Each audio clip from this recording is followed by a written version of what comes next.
My Beloved Brother, A Tale of Sacrifice and Love.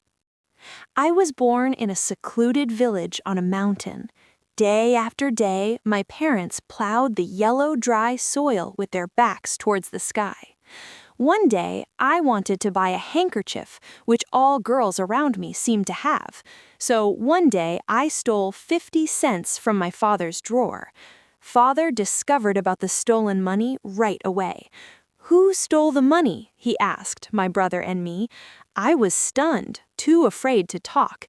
Neither of us admitted to the fault, so he said, "Fine, if nobody wants to admit, you both should be punished." Suddenly, my younger brother gripped Father's hand and said, "Dad, I was the one who did it." He took the blame and punishment for me. In the middle of the night, all of a sudden, I cried out loudly. My brother covered my mouth with his little hand and said, "Sis, now don't cry anymore. Everything has happened." I will never forget my brother's expression when he protected me.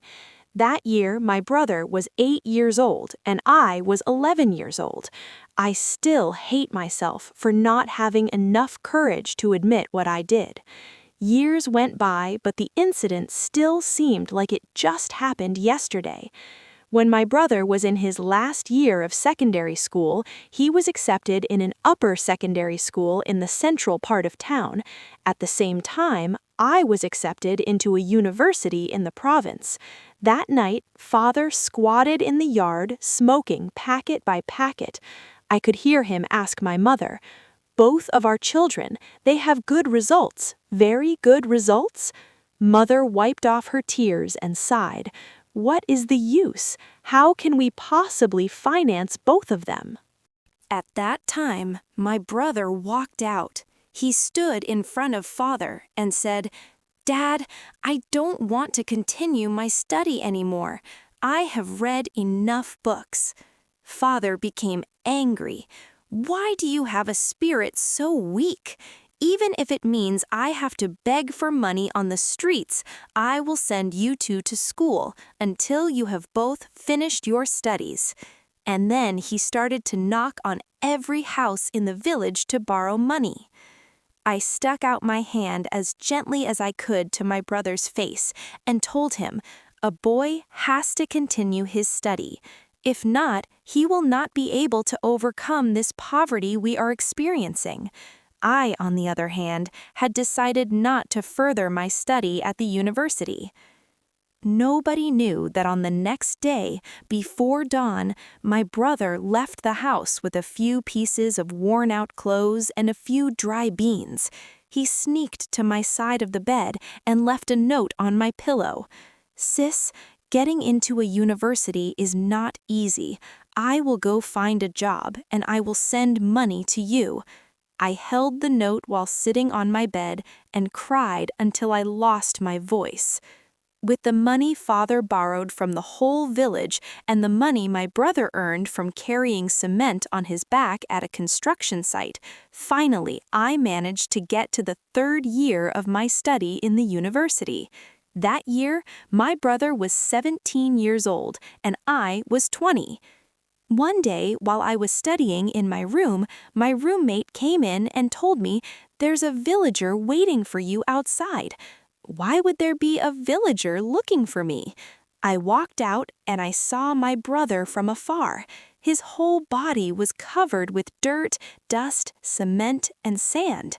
I asked him, "Why did you not tell my roommate that you are my brother?" He replied with a smile, "Look at my appearance. What will they think if they would know that I am your brother? Won't they laugh at you?"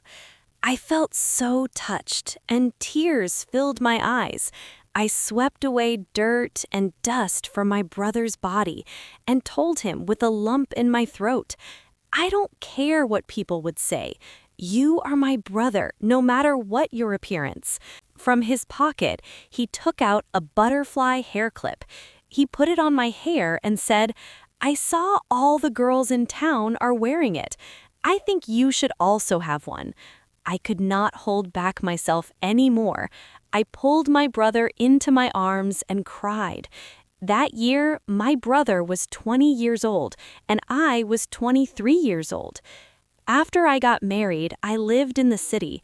Many times my husband invited my parents to come and live with us, but they didn't want.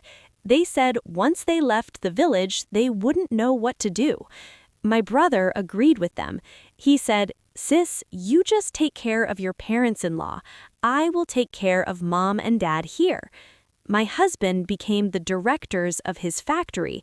We asked my brother to accept the offer of being the manager in the maintenance department, but my brother rejected the offer. He insisted on working as a repairman instead for a start. One day, my brother was on the top of a ladder repairing a cable when he got electrocuted and was sent to the hospital. My husband and I visited him at the hospital. Looking at the plaster cast on his leg, I grumbled, "Why did you reject the offer of being a manager? Managers won't do something dangerous like that. Now look at you. You are suffering a serious injury. Why didn't you just listen to us?" With a serious expression on his face, he defended his decision. "Think of your brother-in-law. He just became the director.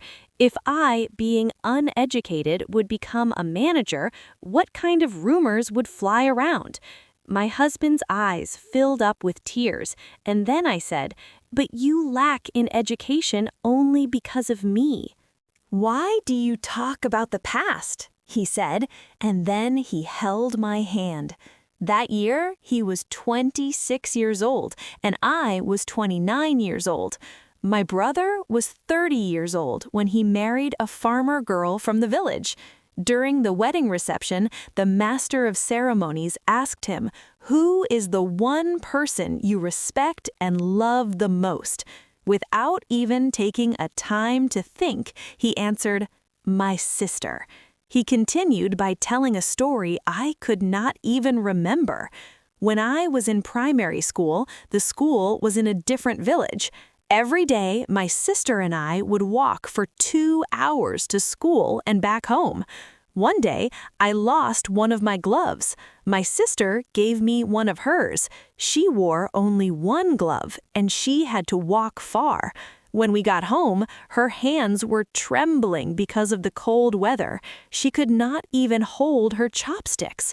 From that day on, I swore that as long as I lived, I would take care of my sister and would always be good to her.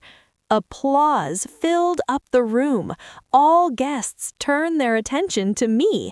I found it hard to speak. In my whole life, the one I would like to thank most is my brother. And in this happy occasion, in front of the crowd, tears were rolling down my face again.